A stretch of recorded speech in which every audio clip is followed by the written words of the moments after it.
Abran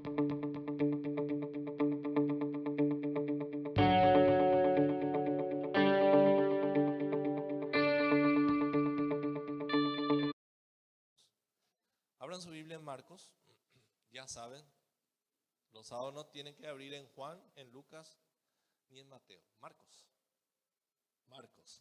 ¿En qué capítulo estamos? Hoy empezamos capítulo 8. ¿Pudieron leer la porción del capítulo 8 por lo menos para tener alguna idea? ¿Qué será? Ale me estuvo comentando que él estuvo leyendo y demasiado quiere saber algunas partes, ¿verdad? De algunos versículos del capítulo 8. Y bueno, y con la ayuda de Dios vamos a estudiar hoy. Marcos, capítulo 8. Otra vez, el título dice, alimentación de los 4,000. Ya. Esta historia no le suena conocido, ¿ya? En el capítulo, ¿qué capítulo era que está? Parece que se repite la historia, ¿verdad? ¿Será que dos veces, una vez?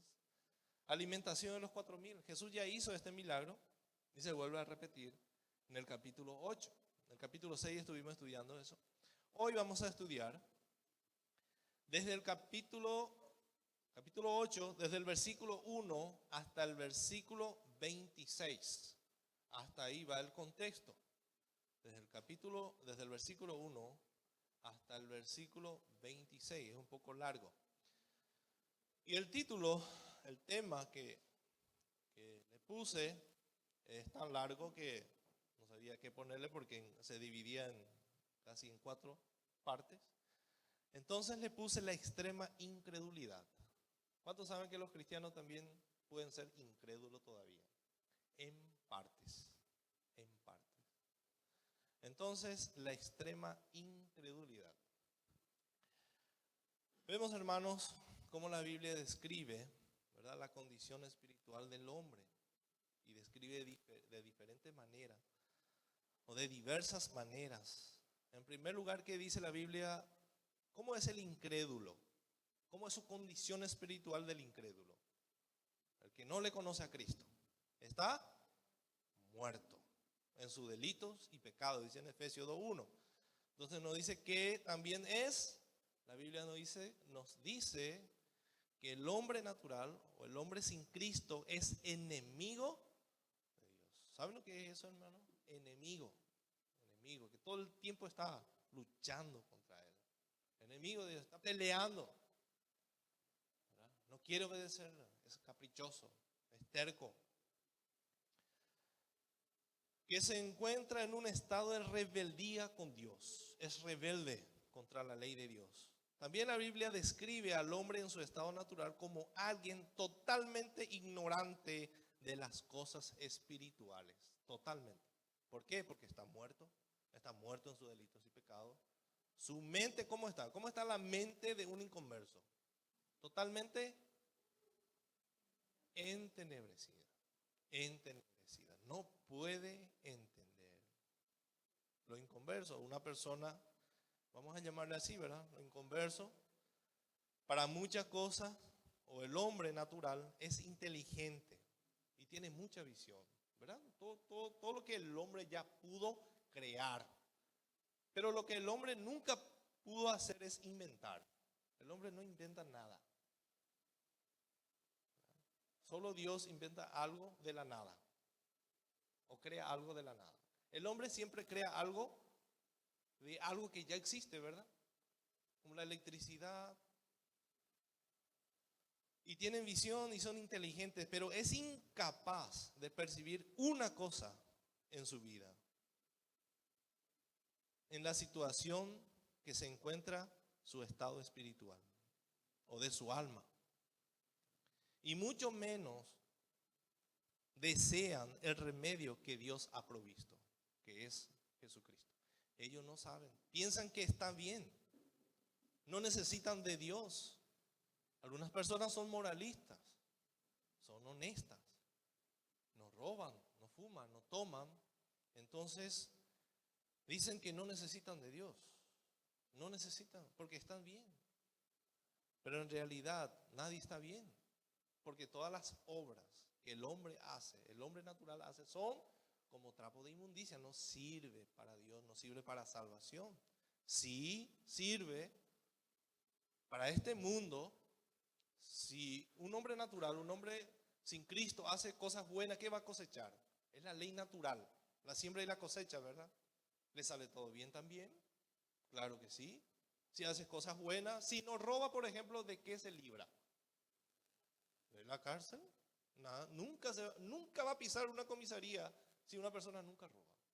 Entonces, cosecha cosas buenas, ¿verdad? Entonces, y creen que tienen el favor de Dios, pero en realidad la Biblia dice que son enemigos de Dios. Pablo dice en Corintios, 2 Corintios 2:14, dice lo siguiente, hablando del hombre natural, que el hombre natural no percibe las cosas que son del Espíritu de Dios, porque para él son locuras. No pueden entender. ¿Por qué? ¿Por qué no pueden entender las cosas espirituales? ¿Por qué no pueden aplicar una persona natural, una persona que no tiene el Espíritu Santo? ¿Por qué no puede entender y aplicar a su vida las cosas espirituales? En primer lugar, no entiende. ¿Por qué? Porque con la mente natural no se puede entender las cosas espirituales. Porque se han de discernir espiritualmente. Entonces necesitamos ser seres espirituales para poder entender o entrar en el ámbito espiritual. Así no entramos, no entendemos.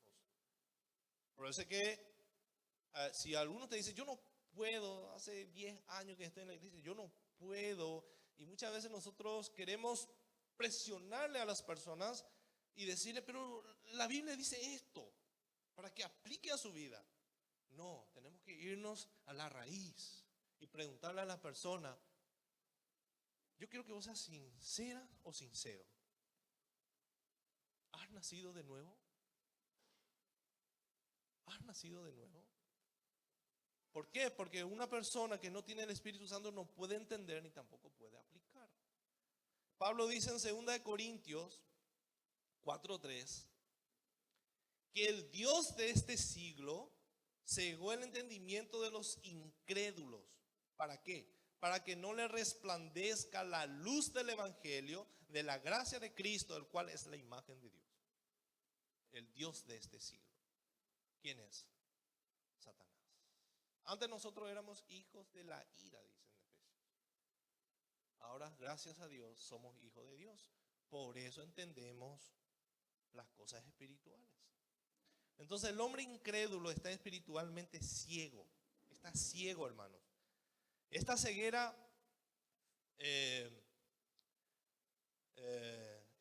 espiritual es mucho peor que la ceguera física. Es mucho peor, hermano. Porque un ciego sabe que no puede ver, ¿verdad? Un ciego sabe que no puede ver nada. Pero el que está ciego espiritualmente no ve, pero cree que ve. No ve, pero cree que ve. Impresionante. Pero no ve nada. No ve nada. Y justamente, hermanos, de eso se trata el pasaje que vamos a estudiar esta noche. Marcos, capítulo 8, versículo 1 al 26. Es un pasaje un poco largo, como le dije, pero vale la pena estudiar y entender. Vale la pena entender este pasaje, hermanos. Este pasaje empieza con un relato parecido con el relato que ya hemos estudiado en el capítulo 6. ¿Se acuerdan? Que Jesús también les preguntó a sus discípulos, la gente empezaron a tener hambre, y les preguntó a sus discípulos si tenían pan, y empezaron a juntar lo que tenían, y el Señor multiplicó. Entonces en esta primera escena vamos a ver una vez más la misericordia de Jesús por la gente. Jesús siempre fue misericordioso y sigue siendo misericordioso, porque es su esencia. Así Él no cambia, nunca va a cambiar. ¿Cuántos saben que nuestro Dios es inmutable? No cambia, hermano, nunca va a cambiar. Nunca va a cambiar. Si Jesús fue misericordioso hace 2000 años atrás, va a seguir siendo misericordioso ahora y para siempre. Entonces Él no cambia, hermano, no cambia. Marcos, versículo 1 hasta el versículo 3 vamos a leer. Marcos 8, versículo 1 hasta el versículo 3. En aquellos días, como había una gran multitud y no tenían qué comer, Jesús llamó a sus discípulos y les dijo: tengo compasión de la gente, porque ya hace 3 días que están conmigo y no tienen qué comer. Y si los enviare en ayunas a sus casas, se desmayarán en el camino. Imagínense, hermano.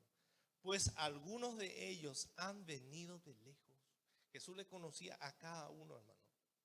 A cada uno de ellos. Entonces en esta escena ya es repetida.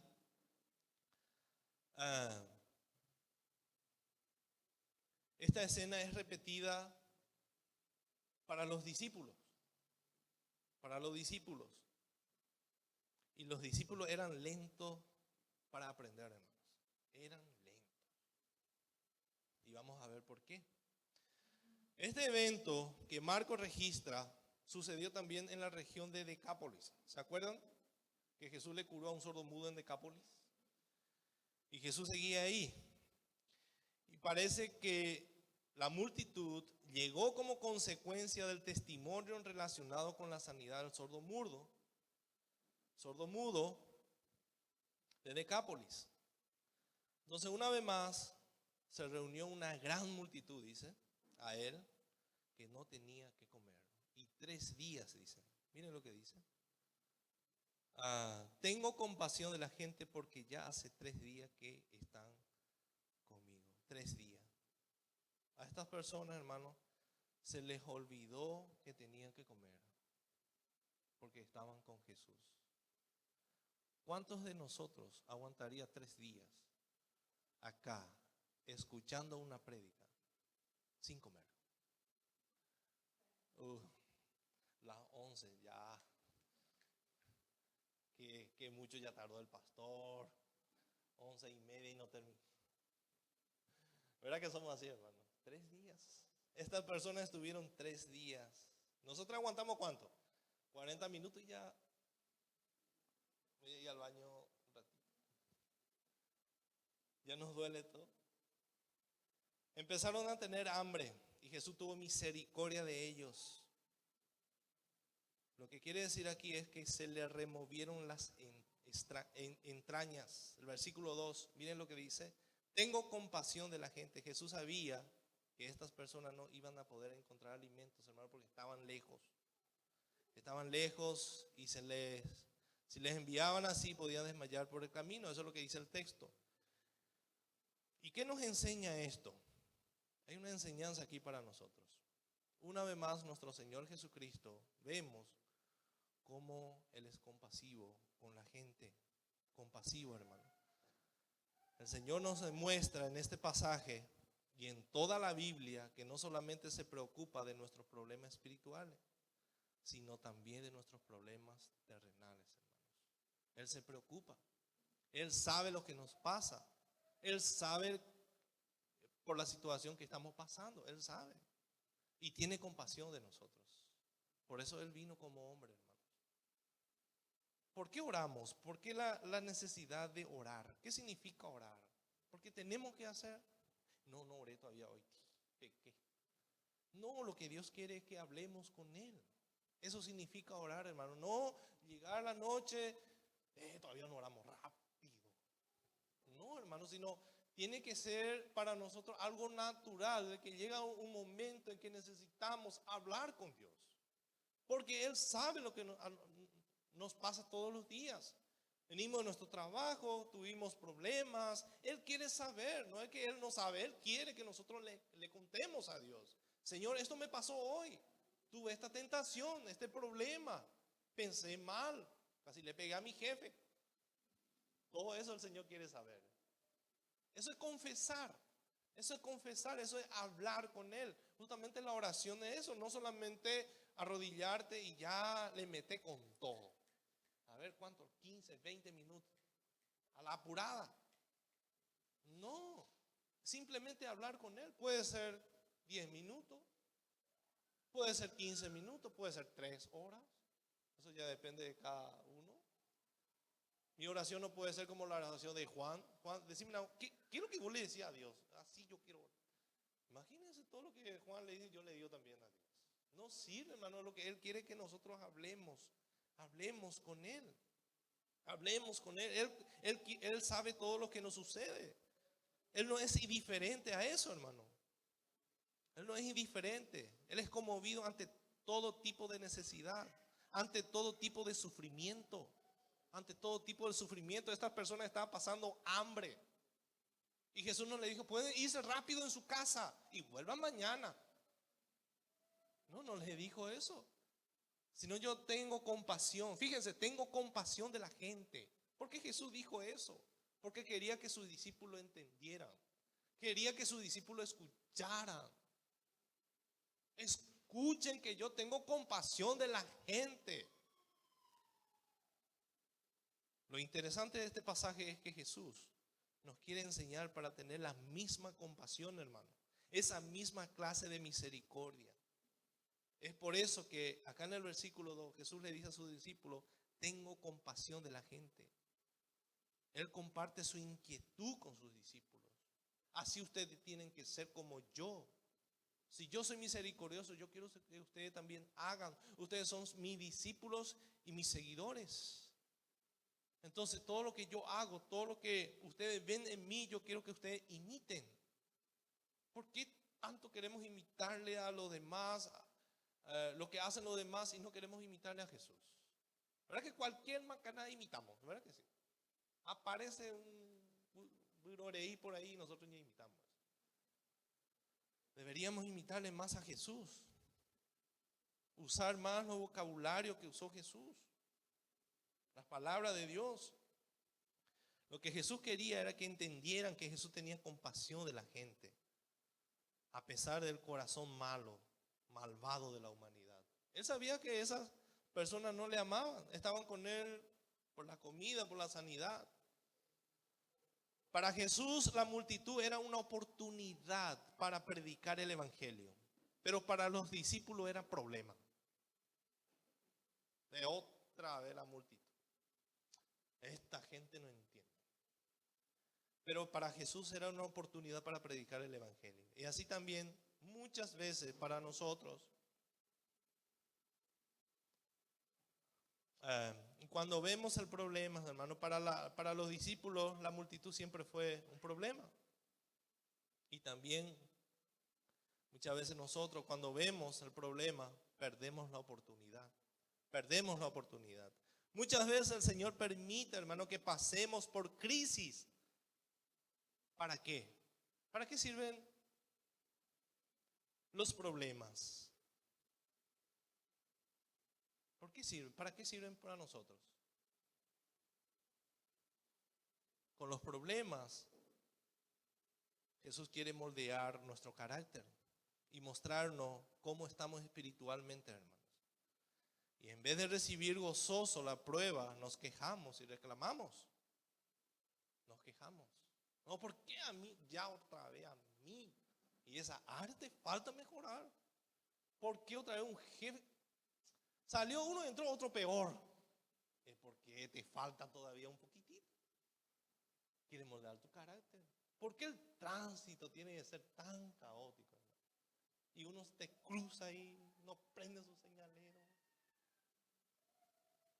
Es porque necesitamos moldear nuestro carácter, ser paciente y no reclamar, pero siempre queremos reclamar cuando tenemos problemas.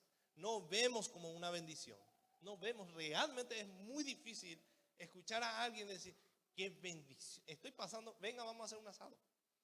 Les quiero contar algo y lo primero que vamos a pensar es, el hermano sacó lotería o se va a casar o algo, ¿verdad? Tengo un problemón y quiero festejar. Difícil, hermano, muy difícil, muy difícil. Muy difícil, hermano. Legalmente cuando alguien nos saca de nuestra comodidad nos molesta. ¿Verdad que sí, hermano? Nos molesta. ¿Por qué? ¿Por qué nos molesta cuando alguien nos saca de nuestra comodidad? Vos estás comiendo bien y llega una persona indígena. Está ahí en tu puerta, justo cuando llega. Vemos a un mendigo ahí en la calle y vos le estás mirando y te hace ni... No se va a ir luego ahí. Es para que le ayudemos. Salgamos de nuestra comunidad, ir a ver qué te pasa. ¿Te puedo ayudar en algo? ¿Por qué, hermano? Porque somos egoístas y orgullosos. Así somos. Somos egoístas. Todo es para mí. Todo es para mí. Que nadie me moleste porque yo estoy bien. Los discípulos eran así. Versículo 4. Miren lo que sus discípulos le contestaron. Versículo 4. Sus discípulos le respondieron: ¿de dónde podrá alguien saciar de pan a estos aquí en el desierto? Cuando leí esta parte, dije, ¿qué? No puede ser. No puede ser. Y les pregunto, ¿qué ustedes iban a hacer si estaban ahí presentes?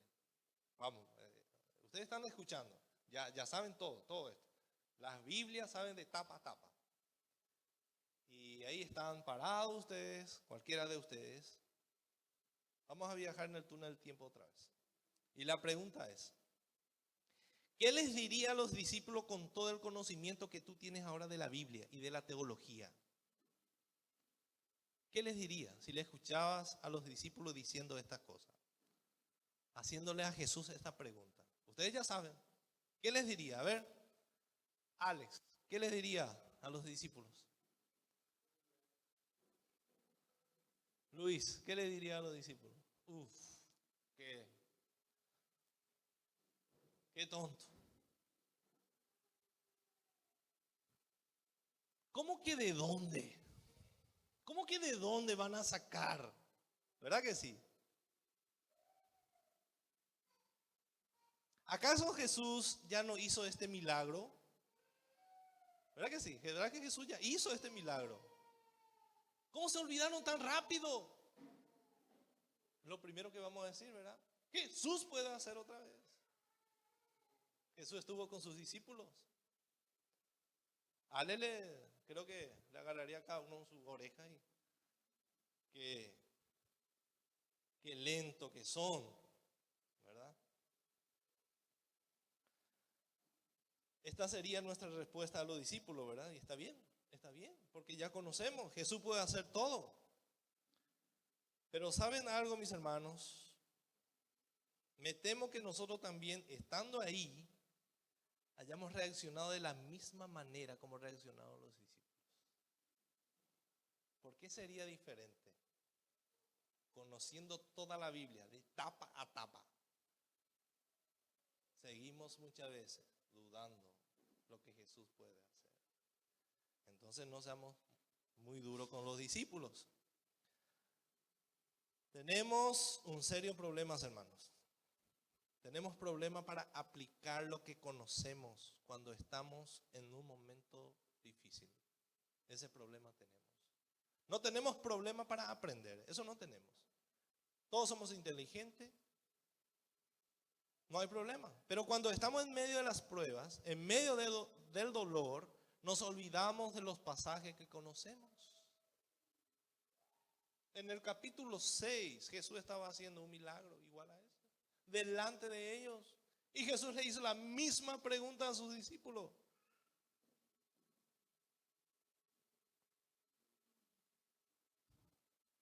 La misma pregunta. Pero ellos dudaron. No creyeron que Jesús iba a hacer otra vez. Lo sorprendente de esta historia, hermano, es que Jesús no le desecha a su discípulo por esta ignorancia. No le desecha. Es impresionante la paciencia que tuvo Jesús. ¿Cómo reaccionaríamos nosotros? 50,000 veces ya te dije, hermano, que tenés que obedecer. Ya nos enojamos. Jesús tuvo paciencia. Y eso es una buena noticia para nosotros. ¿Cuántos dicen amén? Que Jesús es paciente. Jesús es paciente, hermanos. Es una buena noticia para nosotros. Es una buena noticia. ¿Verdad que sí? Fíjense cómo Jesús con mucha paciencia le repite a sus discípulos la misma cosa que le había dicho en el capítulo 6 de Marcos, versículo 5 de Marcos. Dice, y les preguntó, ¿cuántos panes tenéis? Ellos dijeron, 7. ¿Cuántos panes tenéis? 7. Entonces mandó a la multitud que se recostase en tierra, y tomando los 7 panes, habiendo dado gracia, los partió y dio a sus discípulos para que los pusieran delante. Y los pusieron delante de la multitud. Tenían también unos pocos pececillos, y los bendijo y mandó que también los pusiesen delante. Y comieron y se saciaron, y recogieron de los pedazos que habían sobrado 7 canastas. 7 canastas. Eran lo que comieron, como 4,000, y los despidió. Y luego, entrando en la barca, con sus discípulos vino a la región de Dalmanuta. Entonces nos dice Marco, así como en el capítulo 6, no nos dice cómo Jesús hizo esto, ¿verdad? Nos preguntamos, ¿cómo será que hizo Jesús la multiplicación de los panes? ¿Será que de la nada aparecieron los montones de panes? Nos dice, pero eso no importa. No importa, hermanos. Lo importante es que el Señor alimentó a más de 15,000 personas, otra vez acá, milagrosamente. El mismo Dios, hermanos, que creó todas las cosas de la nada, el mismo Dios que creó el cielo y la tierra, estaba ahí presente con ellos. Él mismo estaba ahí presente con ellos. Y también está con nosotros hasta hoy. Y estará con nosotros hasta el fin del mundo. El mismo Dios que hizo esto, hermano. Y Dios no cambia. Él seguirá proveyendo para su pueblo lo que necesita. Él seguirá proveyendo para nosotros lo que necesitamos, hermanos, para nuestra vida espiritual y todas las cosas que necesitamos acá en la tierra. El mismo Dios que creó todas las cosas de la nada estaba ahí presente con ellos. El Cristo misericordioso, el Cristo bondadoso, paciente y poderoso, estaba ahí con ellos presente, hermanos. Y pareciera que sus discípulos no estaban viendo. El versículo 8 dice, comieron y se saciaron, y recogieron de los pedazos que habían sobrado 7 canastas. Acá canastas no es la misma que se usa en el capítulo 6, cesta. En el capítulo 6 dice cesta. Es diferente, este es más grande. Canasta es mucho más grande. Esta era una canasta lo suficientemente grande que podía entrar una persona adentro. Y justamente en Hechos capítulo 9, versículo 25, vemos que a Pablo le bajaron del muro en una canasta. ¿Verdad que si se acuerdan de esta historia? Para escapar. Entonces era grande. Podía entrar una persona adentro. Versículo 8 dice, posiblemente, hermanos, sobró muchísimo, mucho más alimento que del primer milagro. 7 canastas. 7 canastas. Esto nos enseña que las riquezas del Señor, mis hermanos, son abundantes y nos sacia a cada uno según nuestras necesidades. Para su pueblo no va a faltar alimento nunca. Alimento espiritual hay bastante y suficiente. Dice en Efesios capítulo 1 versículo 3 que fuimos bendecidos con todas las bendiciones espirituales en Cristo Jesús. Que Él perdonó todos nuestros pecados, que nos eligió antes de la fundación del mundo y que fuimos predestinados para Él. Y que nos selló con su Espíritu Santo para el día de la redención en Cristo Jesús. Abundante riqueza para nosotros, hermano. Abundante riqueza. Sobra todo. Así es nuestro Señor. Así de generoso es. Y eso podemos ver en este tiempo, hermano. Nos sobran materiales para estudiar, buenos materiales. La Biblia, libros para acompañarnos. La literatura. Buenos libros que podemos comprar y leer. La Biblia tenemos diferentes versiones. Es impresionante, hermanos. No tenemos que desaprovechar esta oportunidad, el alimento que nos quiere dar el Señor. Entonces, hermanos, podemos depositar toda nuestra confianza en Él. Podemos descansar en Él. Eso es lo que nos cuesta mucho hacer, descansar en el Señor, esperar en el Señor, sabiendo que Él hará mucho mejor la cosa que nosotros.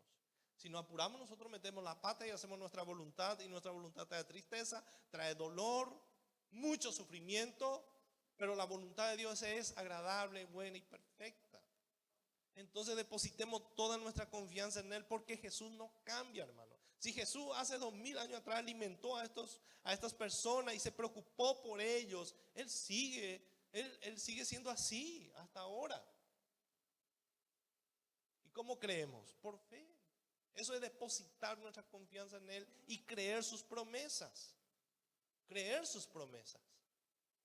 Y nos cuesta, pero debemos hacer como hijos de Dios obedientes. Podemos vivir confiados porque Él está con nosotros, hermanos. Pero increíblemente muchos no quieren que este Salvador que leemos aquí reine en su vida. Quieren vivir una vida independiente, no quiere depender de Cristo. Y por eso cierran sus ojos a todas las evidencias de Dios. Cierran sus ojos, hermano. Miren lo que dice en el versículo 10. Eso vamos a ver. Un juicio para los que no quieren ver. Un juicio para aquellos que no quieren ver. Hay una ceguera diferente de lo que tienen los cristianos. Nosotros tenemos una ceguera parcial, pero hay una ceguera que tienen los incrédulos. Versículo 10, versículo 11 dice: y luego entrando en la barca, Jesús con sus discípulos vino a la región de Dalmuta. Y vinieron entonces los fariseos y comenzaron a discutir con él, pidiéndole señal del cielo para tentarle. Miren lo que, y ahí pueden ponerle como título: palabra de juicio para los que no quieren ver. Y posiblemente, dice algunos historiadores, esta fue la última confrontación que Jesús tuvo con los fariseos en Galilea. La última, hermanos. Más tarde Jesús iba a regresar a Jerusalén. Ahí iba a ser juzgado y condenado. Los fariseos le buscaron a Jesús. Siempre andaban detrás de Jesús para discutir con él. Porque estos hombres no soportaban oír el evangelio de la gracia, hermano. El evangelio era un insulto para estos hombres, porque ellos eran religiosos. Ellos eran religiosos. Ponían sus reglas por encima de la palabra de Dios, sus mandamientos. Ellos pidieron una señal. Danos una señal, Señor. ¿Y qué más quieren de Él? Jesús ya hizo montones. Señales, milagros, sanidades. ¿Qué más querían ver? En realidad lo que ellos querían era dejarle mal parado a Jesús frente a la gente. Eso es lo que siempre buscaron. Avergonzarle a Jesús. Danos una señal del cielo. Lo que ellos decían también, que Satanás podía hacer todos los milagros que ocurren acá en la tierra. Así que dijeron a Jesús: no venga acá con tu milagrito. ¿Se acuerdan cuando le dijeron que Jesús hacía milagros por el espíritu de Belcebú? Y ellos pensaron que también Satanás podía hacer milagros acá en la tierra. Lo que ellos decían: danos un milagro de verdad. Por ejemplo, así como Josué se detuvo el sol, haz algo diferente. Diferente. Haz que llueva fuego del cielo, así como hizo Elías. Danos una señal del cielo, Señor. Así te vamos a creer. Eso es lo que queremos. Milagritos no queremos, porque Satanás también puede hacer lo que vos haces. Y miren la respuesta de Jesús, hermanos, a estos fariseos incrédulos que se negaban. En realidad ellos se negaban a creer. No querían creer. En el versículo 12 y 13, ¿cuál fue la respuesta de Jesús? Dice: y gimiendo en su espíritu dijo: ¿por qué pide señal esta generación? De cierto os digo que no se dará señal a esta generación. Y dejándolos, subrayen esa palabra, es muy importante, dejándolos, volvió a entrar en la barca y se fue a la otra ribera. Dejándolo. Jesús no le hizo caso. ¿Ya le pasó alguna vez esto? Que alguien te pregunta, te hace una pregunta y es obvio. Jesús más o menos hizo así. ¿Cuándo van a entender esta gente? Gimiendo, dice. Gimiendo. ¿Cuándo van a entender que yo soy el Mesías? Y eso fue lo que Jesús hizo. Suspiró profundamente. Fue una tremenda represión contra estos religiosos, hermano, que le habían rechazado como el Mesías profetizado en el Antiguo Testamento. Y una pregunta parecida a esta le hicieron a Jesús los fariseos en Juan 6:30. Miren la pregunta que le hicieron a Jesús, Juan capítulo 6, versículo 30. Dice: le dijeron entonces: ¿qué señal pues haces tú para que veamos y te creamos? ¿Qué obra haces? Y recién Jesús multiplicó los panes en ese lugar. Nuestros padres comieron el maná en el desierto, como está escrito: pan del cielo les dio a comer. Y Jesús les dijo: de cierto os digo, no os dio Moisés el pan del cielo, mas mi Padre os da el verdadero pan del cielo. Yo soy el pan del cielo, porque el pan de Dios es aquel que descendió del cielo y da vida al mundo. Yo estoy con ustedes, yo soy el Mesías. Danos una señal. La señal estaba con ellos, hermanos. La señal era Jesús, Jesús mismo. Jesús mismo, hermano. Jesús era la señal y no vieron porque eran ciegos. Eran ciegos. Los incrédulos quieren ver para creer. Necesitan pruebas. ¿Ya escucharon eso? No, yo tengo que ver. ¿Y cómo sabemos que Dios existe? Solamente en la Biblia. La Biblia fue escrita por hombres. ¿Cuál es la señal? Y mira a tu alrededor. ¿Quién puede crear todo esto? No, esto vino de la explosión. Explosión. Danos una señal. Y ahí vamos a creer. Los cristianos, ¿por qué creen? Los cristianos creen sin ver, porque tienen fe en Dios. Creemos por fe. Lucas capítulo 16, versículo 27. El rico y Lázaro, muy conocido. Lucas capítulo 16. Piden señales y piensan que así van a creer. No saben que están muertos en sus delitos y pecados. Versículo 27. Lucas 16, 27. Pasó lo mismo con el rico. Miren cómo el rico le llama padre Abraham. Le llama a Abraham padre Abraham. ¿Se acuerdan en el capítulo 6, también en el versículo 48, donde los fariseos le dijeron a Jesús: nuestro padre es Abraham? Sí. Y si vuestro padre es Abraham, ¿por qué no hacen la obra de Abraham? El rico acá le llaman a Abraham padre.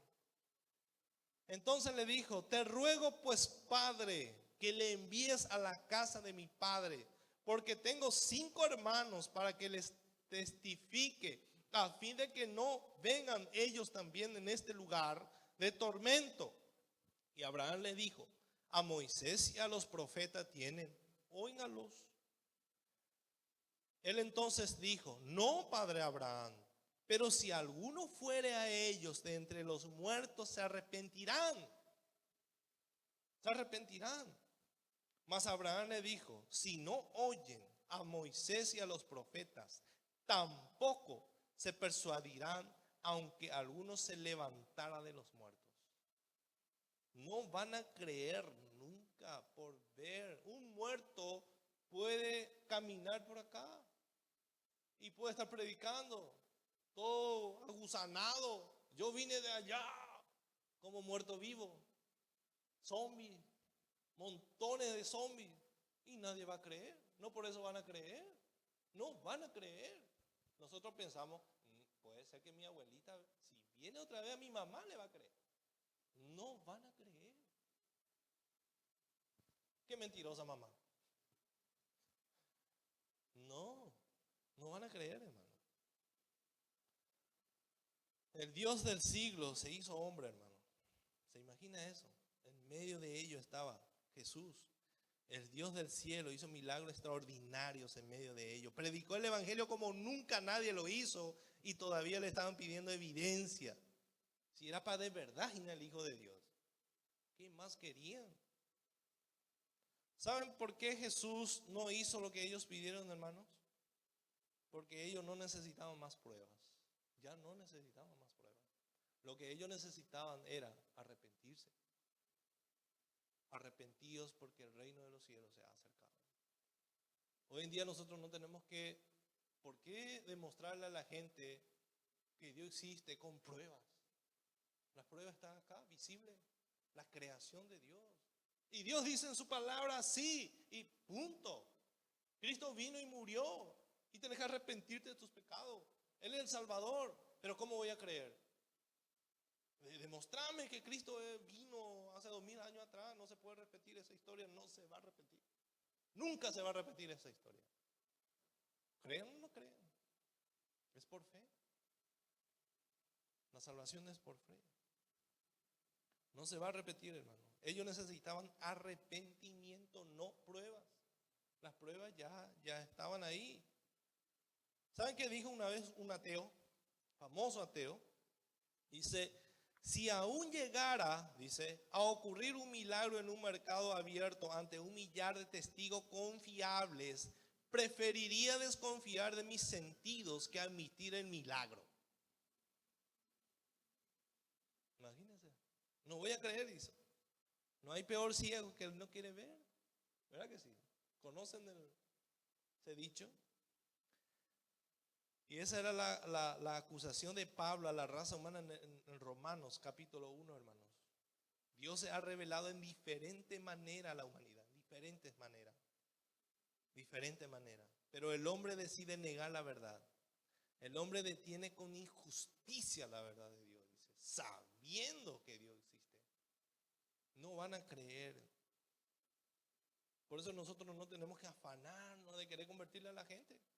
Debemos predicar el evangelio y Dios es el que va a convertir, no nosotros. Ese trabajo es imposible para nosotros, hermano. Es imposible. El hombre sabe que Dios existe. Él sabe que Dios creó todo lo que hay, hermano. Él sabe en su corazón. El hombre sabe en el fondo de su corazón que Dios existe. No hay ateo. No hay ateo, pero se hace el tonto. Prefiere vivir como si Dios no existiera. Pero sabe que Dios existe. ¿Cuántos son los que viven así, hermanos? Aún los que se hacen llamar cristianos. Viven como si Dios no existiera. Pero dicen que creen en Dios. Marcos capítulo 13, versículo 13. Miren lo que Jesús hizo. Y dejándolos, volvió a entrar en la barca y dejándolos. Marcos versículo 13. Dejándolos. Esto fue un abandono para siempre, hermano. Eso fue un abandono para siempre. Así que no esperes tanto. No busques señales para creer. No busques señales, hermanos. Porque tal vez hoy o mañana, no sé cuándo, puede ser el último día que Cristo está dispuesto para vos o para nosotros. No busques. Así debemos predicar, hermano. No busquen señales porque hoy puede ser el último día. Eso dice en Hebreo. No endurezcan su corazón. No endurezcan su corazón. Si hoy están escuchando la voz de Dios, no endurezcan. Probablemente estos fariseos nunca más volvieron a ver a Jesús. Nunca más. Pero no termina ahí. Hay otro incidente que nos revela otro tipo de ceguera espiritual. Ya vimos la primera ceguera espiritual.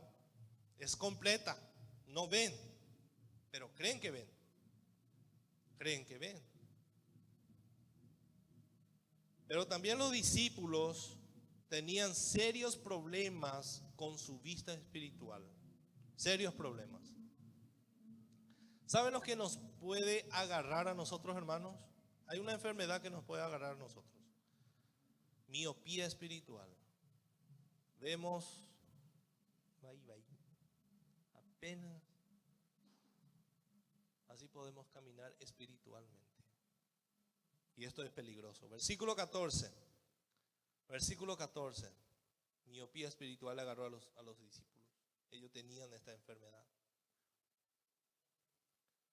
Habían olvidado de traer pan y no tenían sino un pan consigo en la barca. 7 canastas sobró y ellos se olvidaron de llevar pan. Había un solo pan en la barca. Hay una advertencia en el versículo 15. Miren lo que dice para los discípulos. Y él les mandó diciendo: mirad, guardaos de la levadura de los fariseos y de la levadura de Herodes. En el pasaje paralelo de Mateo también le nombra a los saduceos, 3 grupos más famosos en aquella época. Los fariseos, lo más influyente, los fariseos, los saduceos y los herodianos. 3 grupos más influyentes de la sociedad judía en aquel tiempo. Los fariseos eran los legalistas. ¿Se acuerdan de los legalistas? Marquen ahí, legalistas. Al lado de los fariseos, legalistas. Los saduceos eran teólogos liberales en la sociedad judía en aquel tiempo. Eran los liberales. Los legalistas son los legalistas, ya saben. Los saduceos, el otro extremo. El otro extremo. Liberales. Los herodianos eran judíos influyentes que respaldaban al rey Herodes y al gobierno romano que él representaba. Perdón, los saduceos, hermanos, eran personas que dudaban de la revelación o de la inspiración completa. O sea, que ellos no creían que toda la Biblia era inspirado, o sea, que la Biblia era completamente inspirado por Dios. Ellos no creían eso. Ellos rechazaban. Algunas partes nomás creían. Los saduceos, los herodianos eran los liberales. Los liberales. Entonces los apóstoles, acá los discípulos, eran creyentes. Discípulos de Jesús. Y estos hombres dejaron todo por seguir a Cristo, hermano. Pero aún así el Señor les pidió para que se cuidara de la influencia de estos grupos. No porque somos cristianos nosotros ya debemos, no, ya dejamos de estar atentos, de estar en guardia. No, hermano, necesitamos estar en guardia. Cuídense de la levadura. ¿Saben lo que hacen una levadura, verdad? Cuando le ponen una masa, ahí Ale trabajó mucho tiempo, chiquitito, una gota y empieza a agarrar toda la masa. O sea, tipo bacterias, eso es. Y empieza a agarrar todo. Por eso parece acá, metafóricamente, para ilustrarnos que por más pequeño que sea, puede ser peligroso para nuestra alma. Por más pequeño que sea, puede corrompernos. Cuídense de aquello, dice. Igual debemos cuidarnos de la levadura de los fariseos.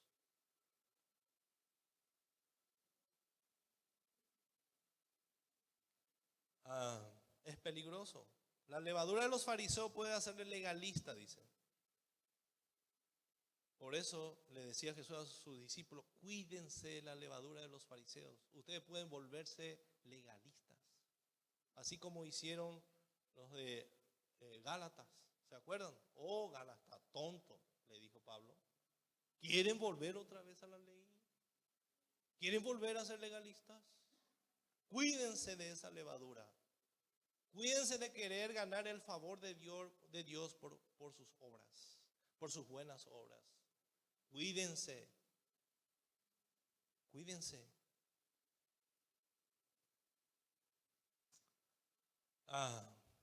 Nosotros estamos en el siglo XXI, hermano. Igual debemos cuidarnos de la levadura de los fariseos.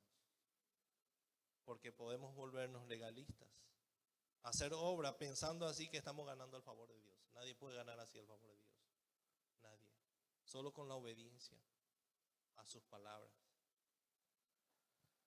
Cuídense también de la levadura de los saduceos. Cuídense de ellos que están atacando la infalibilidad de la Biblia, de la Escritura, que te puede hacer dudar. Muchos pueden negar, hermanos. Hay muchas personas que niegan, que quieren que los cristianos duden de la infalibilidad de la Biblia. Hay muchas personas así. Pero la palabra de Dios permanece para siempre y nadie va a cambiar, hermano. Nosotros tenemos que tener una convicción firme que la palabra de Dios permanece para siempre y no va a cambiar. Nadie nos tiene que hacer dudar. Una vez un hermano, hace mucho, vino corriendo y me dijo, o sea, un sábado se fue junto a mí y me dijo, estoy mal porque esta semana hablé con un tipo creacionista que cree en la creación, de que todo surgió de una explosión, la evolución, y casi le creí. O sea, todo lo que me dijo tenía fundamento.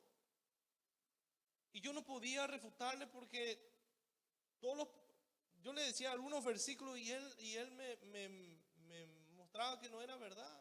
Y yo casi le creí. Luego me dijo. Y vino arrepentido, llorando, vino el hermano, legalmente llorando.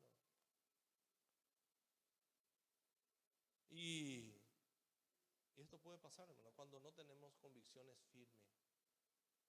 A mí me puede decir miles de cosas, pero yo le cito solamente Génesis 1. Dios creó los cielos y la tierra, punto. No me interesa lo que me dicen, no me interesa. No, pero explícame. Y la Biblia dice, Dios creó los cielos y la tierra y todo lo que hay en él, y punto. ¿Qué más? Y eso nosotros creemos. No es necesario entrar en detalles. Cuídense de aquellos que están atacando la infalibilidad de la Escritura, dice. Cuidado con la levadura de los herodianos. Cuidado, hermano, con la mundanalidad.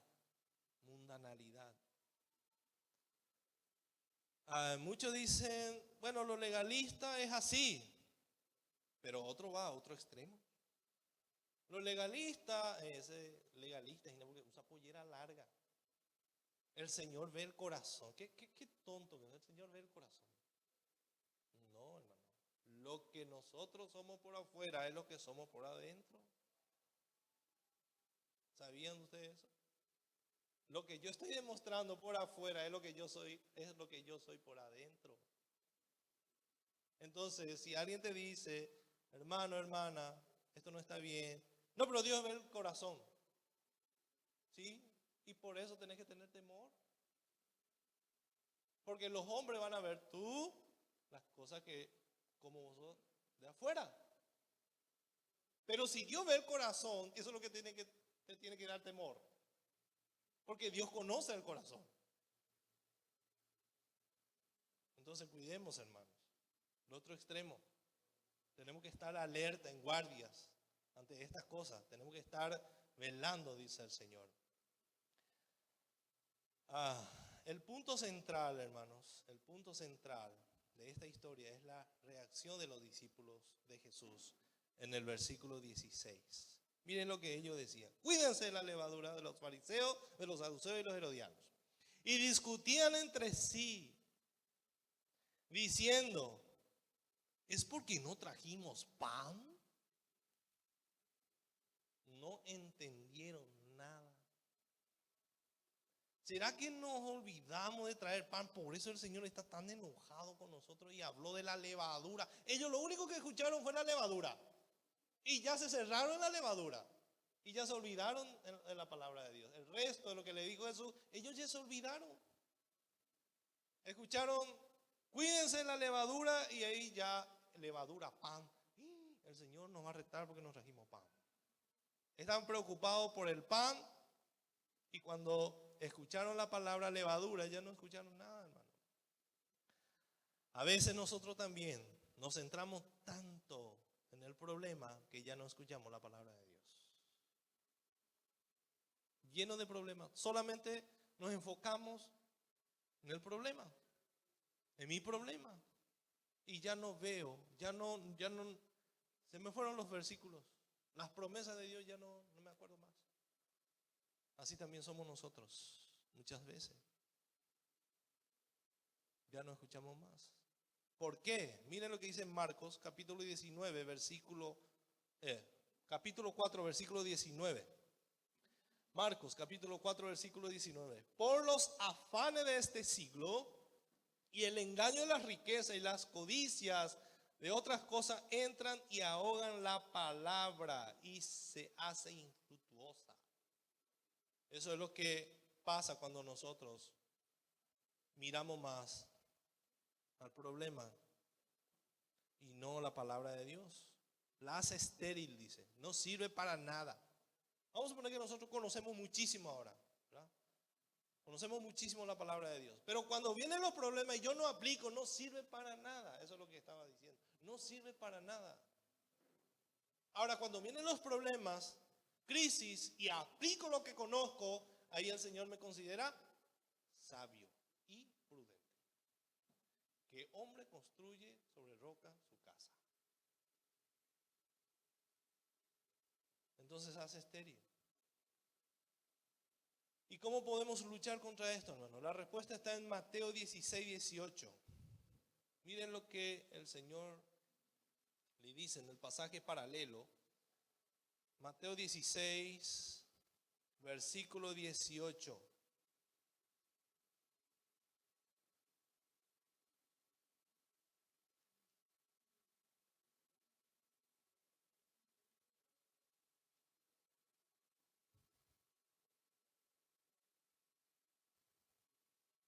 Perdón, versículo 8.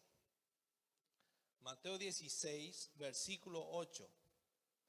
Y entendiendo Jesús le dijo: ¿por qué pensáis dentro de vosotros, hombres de poca fe? Hombres de poca fe. Ahí está la clave, hermanos. Hombres de poca fe. ¿Fe qué significa? Creer en el Señor. El Señor estaba hablando, hermanos, de algo muy serio en el capítulo 8 de Marcos. Guárdense de la levadura de los fariseos. Y ellos no entendieron. Pero ellos no pudieron creer por causa de su incredulidad. Versículo 17, 18 dice: y entendiéndolo Jesús le dijo: ¿qué discutís? ¿Por qué no tenéis pan? ¿Por qué no tenéis pan? ¿No entendéis ni comprendéis? ¿Aún tenéis endurecido vuestro corazón? ¿Aún tenéis endurecido vuestro corazón? Teniendo ojos no veis, y teniendo oídos no oís, y no recordáis. Que fácilmente se olvidan de las cosas. Eso es lo que Jesús le estaba diciendo. Fácilmente. Tenían ojos, pero no veían por causa de su incredulidad, hermanos. Aún siendo cristiano podemos tener un corazón endurecido. Aún siendo cristiano, hermano. Jesús estaba usando aquí un pasaje del Antiguo Testamento que está en Isaías 6, 9 al 10. En este pasaje de Isaías Jesús usó para describirle a los fariseos también. Y ahora el Señor está aplicando a sus discípulos. Estaban actuando como un incrédulo. Eso es lo que Jesús le estaba diciendo. Ustedes están actuando como esos fariseos que recién me pidieron pruebas. Ustedes también están actuando así. ¿Cuántas veces nosotros actuamos así también, verdad? Conociendo la Escritura. El versículo 19. Jesús le dice: cuando partí los 5 panes entre 5,000, ¿cuántas cestas llenas de los pedazos recogisteis? ¿Cuántos? ¿Qué dijeron ellos? 12. Me imagino, ¿verdad? 12. Y cuando los 7 panes entre 4,000, ¿cuántas canastas llenas de los pedazos recogisteis? 7.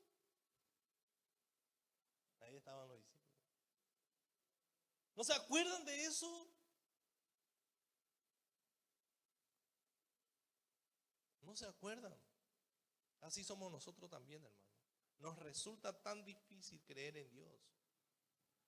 Muy pocas veces miramos hacia atrás para ver todo lo que Jesús ya hizo en nuestras vidas. Si no fuera por Él, nosotros no estaríamos ahora aquí presentes.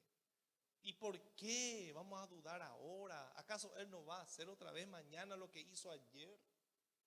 ¿Acaso Él no, después de dividir el mar rojo, después de enviar columna de fuego, nubes que le cubrían a los israelitas, a su pueblo para protegerle, después en el desierto, después de cruzar el mar rojo, dudaron otra vez? ¿Qué más necesitaban ver para creer? Nosotros, hermanos, necesitamos mirar más hacia atrás. Todo lo que Jesús vino haciendo en nuestras vidas hasta ahora. ¿Y por qué vamos a dudar que Él no va a hacer mañana? Él seguirá haciendo hasta el fin del mundo. Entonces debemos creer en Él. Pero fácilmente perdemos de vista a Jesús. Y yo sé que cada uno que estamos aquí podemos dar testimonio y largo testimonio de todo lo que Dios ya obró en nuestras vidas. Cuando estábamos en problemas, ¿verdad? ¿Verdad que sí, hermanos? Pero somos tan lentos para aprender. Hermanos. Lento, así como estos discípulos. Pero hay una buena noticia en Mateo 16:12. Miren lo que dice en el pasaje paralelo de Mateo. Hay una buena noticia para los discípulos y también para nosotros. También para nosotros. Mateo 16:12. Entonces entendieron que les había dicho, aleluya, entendieron por fin, en parte. Entonces entendieron que no les había dicho que se guardasen de la levadura del pan, sino de la doctrina de los fariseos y de los saduceos. Por fin. Algo tranquilo. Hay más. Por fin creyeron.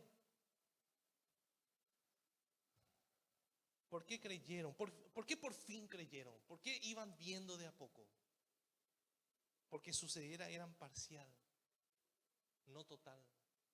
Parcial. Estaban, apenas se le abrían más los ojos. ¿Cuántos son así? Cada día va abriendo más sus ojos, va mirando más. Esto era así. Qué tonto hace 3 años, qué tonto. ¿Cómo pude hacer eso sabiendo lo que dice la Biblia? ¿Cómo pude meter la pata tan grande así? Yo sabía lo que la Biblia decía. Ahora ya no vas a hacer eso. Ahora vas a hacer otra cosa. Y de aquí a 3 años vas a decir la misma cosa. Hasta que venga Cristo. Así es el corazón del hombre. Vamos a ir metiendo la pata. Pero gloria a Dios por la paciencia de Jesús. Gloria a Dios por la paciencia de Jesús. Versículo 21 de Marcos. Versículo 21 de Marcos. Y le dijo, ¿cómo aún no entendéis? ¿Cómo aún no entendéis esto? Hay una esperanza, hermano. Debemos orar fervientemente para poder tener más luz cada día. Oremos, hermano, fervientemente para que la palabra de Dios se nos revele cada día más, para que podamos ir aprendiendo más y más rápido. ¿Y cómo vamos a tener más luz? ¿Cómo vamos a ir viendo mejor? Estudiando la Biblia, hermano. Debemos estudiar la Biblia, comer la Biblia, comer, hermanos, para que eso suceda. Para que se cumpla lo que dijo el salmista, lámpara es a mis pies tu palabra. Ese pasaje conocemos de memoria. Pero si es lámpara a mis pies ahora y lumbrera a mi caminar, ¿por qué tropiezo todavía? Es porque vemos poquitito. Está la luz, pero nosotros no vemos. Ceguera parcial. Necesitamos comer la escritura, hermano. Necesitamos que nuestra mente se sature de la Biblia. No importa si no estás practicando todo, pero tenés que practicar para que eso pueda hacer real en tu vida. No sirve solamente conocer. No sirve, hermanos. No estudiamos la Biblia solamente para conocer. Estudiamos para tener sabiduría de lo alto. Sabiduría de lo alto. ¿Cómo yo voy a vivir para la gloria de Dios si no conozco su palabra, por ejemplo? ¿Verdad que es imposible? ¿Y cómo voy a vivir para la gloria de Dios si conozco su palabra y no aplico? La misma cosa. Es peor todavía, porque conocemos y no aplicamos. Entonces conocemos, hermano, debemos conocer, pero también tenemos la responsabilidad de aplicar. Y no es gravoso, debería ser un deleite para nosotros, hermano, hacer eso. Muchos dicen que el cristianismo es pesado, el cristianismo es la cosa más fácil. La cosa más fácil, ya está todo revelado acá. ¿Y por qué entonces somos lentos para aplicar? Porque en realidad no vivimos para la gloria de Dios completamente, no le estamos entregando todo al Señor. Somos egoístas, somos orgullosos. Por eso, hermanos. Pero hay algo más en el versículo 22 al 26 de Marcos. Hay una historia que no podemos dejar de leer. Por eso es hasta el versículo 26. Esta porción, un ciego sanado en Betsaida. Porque ¿qué tiene que ver esto, hermano? ¿Por qué no terminamos acá? ¿Cómo aún no entendéis? Pero sigue. Hasta el 26 es el contexto. Y podemos ponerle como título un milagro de esperanza. Vino luego a Betsaida y le trajeron un ciego y le rogaron que le tocase. Entonces, tomando la mano del ciego, le sacó fuera de la aldea y escupiendo en sus ojos le puso las manos encima y le preguntó si veía algo. Él mirando dijo: veo los hombres como árboles, pero los veo que andan. Luego le puso otra vez las manos sobre los ojos y le hizo que mirase. Y fue restablecido y vio de lejos y claramente a todos. Acá la palabra claramente significa ver con nitidez. Y lo envió a su casa diciendo: no entres en la aldea, ni lo digas a nadie en la aldea. Este relato, hermano, es exclusivo de Marcos. No aparece en los otros evangelios. ¿Saben por qué? Porque es una ilustración de los versículos anteriores. Y vamos a ver por qué. Y también el único milagro que no fue instantáneo de Jesús. ¿Por qué? Qué raro, ¿verdad? 2 veces tuvo que hacer Jesús. Medio que no le sanó bien y después le sanó bien. Eso no es característica de Jesús. Jesús es el viento, cállase, ahora. Calla, ahora. Lázaro, levántate. Y Lázaro no vino medio muerto. Ahora, Lázaro, ahora. No, Lázaro se levantó y vino al instante. Al instante, ¿verdad que sí? Salió vivo, caminando. Cada milagro fue así, excepto este milagro. ¿Por qué sanó a este hombre en 2 etapas? Versículo 23. Versículo 23. Dice: entonces, tomando la mano del ciego, le sacó fuera de la aldea y escupiendo en sus ojos, le puso las manos encima y le preguntó si veía algo. Le apartó, otra vez Jesús le apartó a este hombre, hermano, para estar en comunión con él, íntimamente con él. Así como el sordo, ¿se acuerdan el sordo que tuvo que meter Jesús su dedo en sus oídos? Así también a este hombre le tocó para que él pueda sentir lo que Jesús iba a hacer. Este hombre va a hacer algo. Me apartó, se interesó, tuvo misericordia de él. Él no hizo espectáculo. Ahora, ve ahora. No, él apartó, se fue. Aparte. Y solo Jesús hizo este milagro, hermano. No intenten ustedes. Muchos pastores intentaron hacer esto, escupieron con lodo. Ahora, no todavía, más. Y hasta que vea, ¿verdad? No pasó nada, solo Jesús hizo, solo Jesús. Entonces a nosotros no nos va a salir esto. Le puso la mano encima. ¿Qué hizo Jesús? Escupió en sus ojos. Versículo 24, él mirando y dijo, veo los hombres como árboles, pero lo veo que andan, dice. Empezó a ver, pero su visión era borrosa todavía. No veía bien. La sanidad era incompleta. Pero mira el versículo 25. Luego le puso otra vez las manos sobre los ojos y le hizo que mirase. Y fue resplandecido y vio de lejos y claramente, con nitidez. Y otra vez nos preguntamos por qué Jesús le sanó a este hombre en 2 etapas. Lo que Jesús quería, hermanos, era que sus discípulos que estaban ahí vieran como un ejemplo de que ellos eran así como este hombre.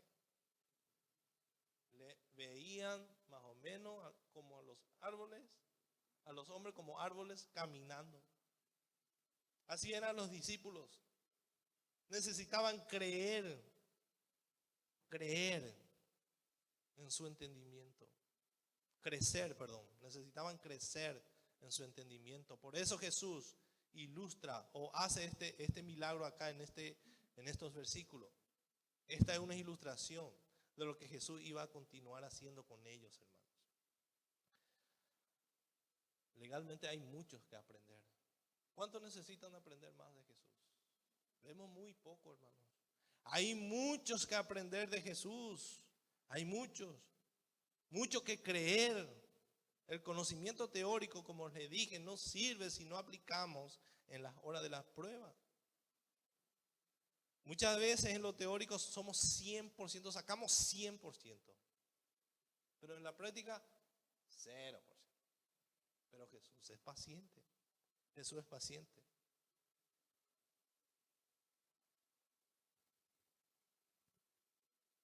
Honestamente, hermanos, ¿cuántos se identifican con los discípulos? Solo yo. No tengan vergüenza, hermanos. No tengan vergüenza. Todos fallamos. Todos miramos así. Todos somos incrédulos. Todos somos incrédulos, hermanos. Pero gloria a Dios porque Dios es paciente. Gloria a Dios, hermano, porque Dios es paciente. Y gracias a Dios que Él sigue y va a seguir moldeando nuestro carácter hasta el día de Jesucristo. Porque somos lentos para creer, lentos. Y Él nos permite estudiar. Gracias a Dios por este local, hermano. Gracias a Dios por todo el estudio bíblico que estamos haciendo. Gracias a Dios porque estamos conociendo la Escritura. Gracias a Dios, hermano. Pero recuerden algo, Él nos va a poner en prueba, a ver si aplicamos todo lo que conocemos. Entonces, necesitamos orar.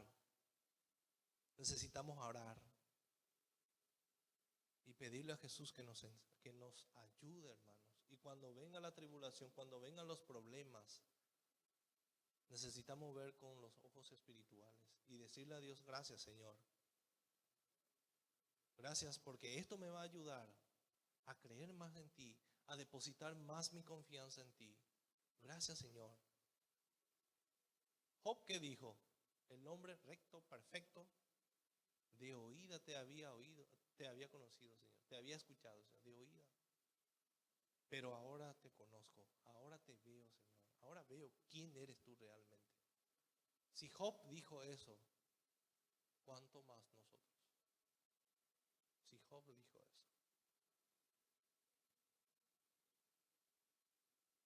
Pero gracias a Dios que Él es paciente con sus discípulos. ¿Cuántos son discípulos de Jesús? Amén, hermanos. Pónganse de pie. Así que, hermanos, si ustedes aceptan que le falta mucho para aprender, anímense.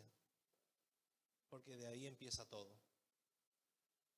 Necesitamos ser sinceros con Dios. No necesitamos aparentarnos espirituales o querer sorprenderle a Dios o querer que Él piense de nosotros que somos espirituales. Él nos conoce, hermanos. Él nos conoce. Lo que nosotros necesitamos es aceptar que somos muchas veces, actuamos como los incrédulos porque no creemos en Él. Gracias, Señor, te damos porque hoy a muchos nos revelaste, Señor, o nos mostraste nuestro diagnóstico, Señor. Gracias te doy, Señor, por tu palabra.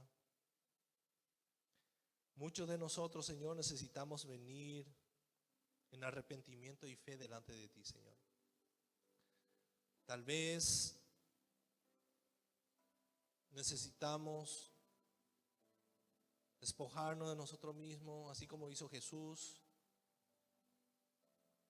Necesitamos entregarte todo nuestro ser.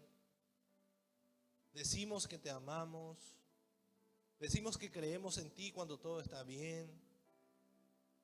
Pero cuando se presenta una situación difícil, ¿será que vamos a decir eso, Señor? Tú conoces nuestros corazones.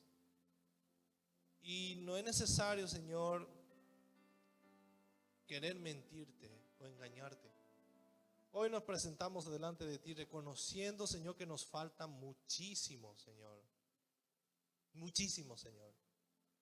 Necesitamos aprender cada día de ti, Señor. Enséñanos así como tú estuviste, Señor, hace 2000 años enseñándole a tus discípulos.